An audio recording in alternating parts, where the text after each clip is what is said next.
अगर आप भी यूपी में टीचर बनना चाहते हो तो आपको नए रूल्स के बारे में पता होना चाहिए जो कि आपका जारी किया गया है 2025 के लिए।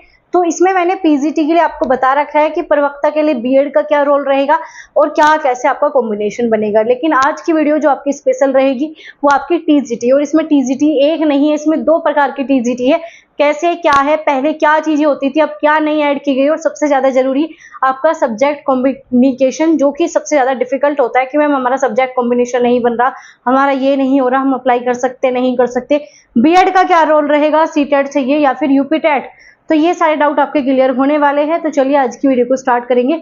वीडियो को स्टार्ट करने से पहले आप में से कोई यहाँ पर नया आया हो तो ऐसे इंफॉर्मेटिव और ऑथेंटिक वीडियोस के लिए, क्लासेस के लिए आप हमारे चैनल को सब्सक्राइब कर सकते हो। और यहाँ पर जितने भी बैचेस कराए जा रहे हैं वो आपके लिए सारे फ्री है और बेहतरीन कंटेंट है। इसके अलावा आपको पढ़ने की आवश्यकता नहीं पड़ती। जिस प्रकार के हम आपको यूजीसी नेट असिस्टेंट प्रोफेसर तक के बैचेस आपको यहाँ पर फ्री मिलते हैं। तो चलिए स्टार्ट करेंगे और अपने दोस्त के साथ शेयर कर देना जो भी यूपी में टीचर बनना चाहते हैं, क्योंकि अगर ये नहीं पता तो कोई फायदा नहीं है टीचर बनने का, क्योंकि बन ही नहीं सकते अगर इसकी नॉलेज आप नहीं रखते। तो चलिए स्टार्ट करेंगे आज की इंपॉर्टेंट वीडियो को। तो अगर हम बात करें यूपी टीजीटी, जैसे कि मैंने आपको बताया 2 चीजें होती है यूपी टीजीटी में, क्या क्या रहेगी चलो। तो एक होता है आपका एलटी और एक होता है नॉर्मल टीजीटी। अब 2 टीजीटी कैसे है, पहले आपका एलटी जो है अलग विभाग कराता था, पूरा अलग था ये, ठीक है, ये यूपी का पार्ट तो था, लेकिन हाँ इसका जो मेथड है एग्जाम कराना अलग था, पैटर्न अलग था, सब कुछ अलग था। और जो आपकी यूपी टीजीटी की वैकेंसीज आती थी उसका पद, सब कुछ, उसका रोल, एग्जाम सब कुछ अलग था। तो पहले इन दोनों को समझना जरूरी है जो भी स्टूडेंट टीजीटी पे जा रहे हैं। तो एलटी का मतलब ही नहीं पता होता। एलटी होते हैं आपके राजकीय महाविद्यालय, मतलब गवर्नमेंट इंटर कॉलेज, जिसे आप जीआईसी के नाम से जानते हो।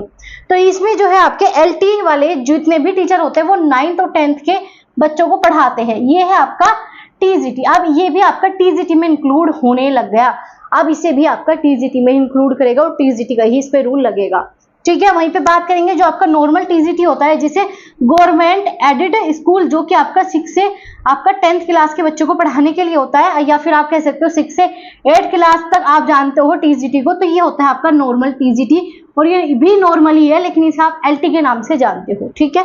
चलो ये तो 2 प्रकार के आपने टीजीटी समझ ली। अब चलो इसके कॉम्बिनेशन की तरफ चलते हैं, जो कि आपकी नई नियमावली आई है 2025 की। तो अगर हम बात करें आपका असिस्टेंट टीचर, आप असिस्टेंट टीचर के नाम से यहाँ पर आपके नोटिस में लिखा हुआ है, आपके रूल में लिखा हुआ है। तो अगर हम उसमें बात करें, अगर आपको उसमें जो है टीचर बनना है किस चीज में, आपको हिस्ट्री, ज्योग्राफी, पॉलिटी और इकोनॉमिक्स, अगर इन 4 सब्जेक्ट आपके हैं तो आपको टीचर बनना है किसमें, एसएसटी में, ठीक है। असिस्टेंट टीचर किसमें बनना है, एसएसटी में। तो आपका कॉम्बिनेशन इसमें मांगा गया है, चाहे वो आपका टीजीटी के लिए हो या पीजीटी आपका एलटी के लिए हो, ठीक है। पीजीटी के लिए तो अलग से वीडियो प्रोवाइड है आपको, तो टीजीटी के लिए या फिर आपका एलटी टीजीटी के लिए इसमें भी आपका कॉम्बिनेशन मांगा गया है। तो इसमें अगर हम बात करें एसएसटी, तो एसएसटी के लिए आपके 2 सब्जेक्ट होने चाहिए, कौन से, हिस्ट्री, ज्योग्राफी, पॉलिटी और आपका इकोनॉमिक्स। इन चारों में से कोई भी 2 सब्जेक्ट हो, कोई भी 2, ठीक है। मान लो हिस्ट्री ज्योग्राफी है तो भी कर सकते हो, पॉलिटी हिस्ट्री है तो भी कर सकते हो। अगर आपने DT+B का कभी एग्जाम दिया तो उसमें अलग से कहते नहीं हमें हिस्ट्री ही चाहिए, हमें आपका ज्योग्राफी ही चाहिए, लेकिन इसमें ऐसा नहीं कहा। इन्होंने कहा इन चारों में से कोई भी आपके 2 सब्जेक्ट हो तो आप जो है एसएसटी के टीचर बन सकते हो, ठीक है, एलटी में टीचर बन सकते हो, ठीक है। यहाँ पर बात करेंगे बीएड, क्या है, इसमें बीएड भी कंपलसरी है। बीएड प्लस आपका हिस्ट्री, ज्योग्राफी, पॉलिटी और आपका इको, इनमें से 2 सब्जेक्ट आपके होने चाहिए।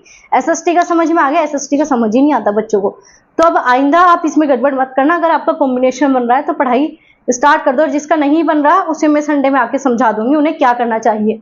आगे आपका इंग्लिश का, इंग्लिश में क्या होता है, इंग्लिश का कोई कॉम्बिनेशन बनता ही नहीं है, चाहे हमने पीजीटी का देखा हो लेक्चरार का या फिर हम आपका टीजीटी का देखते हैं। तो इसमें आपको इंग्लिश के लिए यूजी प्लस आपका बीएड, क्या मतलब आपने अपनी यूजी की है या स्नातक की है प्लस में आपने बीएड, स्नातक होनी इंग्लिश में ही चाहिए। ऐसा ना हो कि आपने अपनी यूजी किसी और सब्जेक्ट में की और भरना इंग्लिश में चाहते हो, मतलब ये कंपलसरी है। जिसमें आपने बैचलर ऑफ डिग्री, मतलब आपने क्या किया हो, आपने यूजी किया हो, उसी में आप अप्लाई कर सकते हो, ठीक है। चलो बीएड इसमें कंपलसरी है। सेम मैथ में रहेगा, मैथ में आपने क्या किया, बीएससी किया है तो बीएससी में मैथ आपका होना कंपलसरी है, प्लस आप बीएड तो आप अप्लाई कर सकते हो। वहीं पे आप बात करेंगे साइंस, साइंस के लिए क्या करना है, तो साइंस आपका बीएससी चलता है यूपी में, तो फिजिक्स और आपका केमिस्ट्री, इन दोनों का आपका कॉम्बिनेशन बनना है, मतलब ये दोनों आपके होने चाहिए। अगर आपको साइंस में अप्लाई करना है, या तो आपका फिजिक्स केमिस्ट्री दोनों होनी चाहिए, और इसमें बीएड भी आपका मांगा गया है। तो बीएड तो आपको लगभग सब में मिलेगा, लेकिन हाँ कुछ ऐसी पोस्ट भी है जहाँ पर बीएड नहीं चाहिए, तो यहाँ पर तो आपका बीएड चाहिए। अब आपका असिस्टेंट टीचर आपका बायो, इसके लिए अलग से एक वैकेंसीज पद दिया हुआ है, जिसमें आपने बीएससी किया हो, किसमें बॉटनी और जियोलॉजी, इन दोनों को आपने किया हो तो ही आप यहाँ पर अप्लाई कर सकते हैं। तो दो बनते हैं आपके यहाँ पर, बीएससी फिजिक्स और केमिस्ट्री क्या है तो साइंस में अप्लाई कर सकते हो। असिस्टेंट टीचर के लिए आपका बॉटनी प्लस आपका जियोलॉजी जो कि बायोलॉजी के लिए रहेगा, प्लस आपका बीएड, तो ही आप अप्लाई कर सकते हो। अब अगेन हिंदी तो भाई यूपी में सबसे डिफिकल्ट, और आधे बच्चों का जीवन बर्बाद हो चुका है हिंदी के चक्कर में। क्यों? क्योंकि कॉम्बिनेशन नहीं बनता। तो जो भी स्टूडेंट या आपके छोटे बड़े भाई बहन बीएड की तैयारी कर रहे हैं, तो ये वीडियो उनके साथ शेयर कर देना, ताकि बीएड में गलती ना करे, वरना बीएड की वैल्यू 0 हो जाती है। हिंदी वाले बच्चों की आधों की 0 है। क्यों है? क्योंकि इसमें यूजी चाहिए आपकी, ठीक है।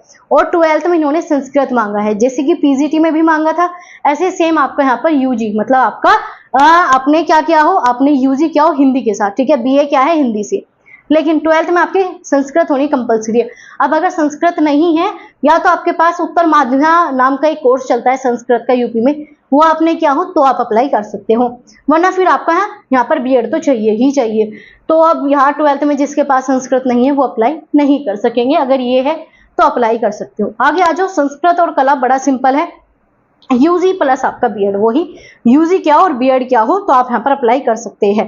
आगे जो है आपका यहाँ पर कला में भी आपका बीएफए, मतलब वही बैचलर ऑफ फाइन आर्ट, ठीक है। बैचलर ऑफ फाइन आर्ट में अगर आपने अपना यूजी किया है प्लस आपकी बीएड है, तो आप कला पे भी अप्लाई कर सकते हो। आगे बात करेंगे फिजिकल एजुकेशन का, बड़ा सिंपल रहता है, यूजी प्लस आपने बीपीएड किया हो, बीपीएड आपका होता ही फिजिकल एजुकेशन के लिए है।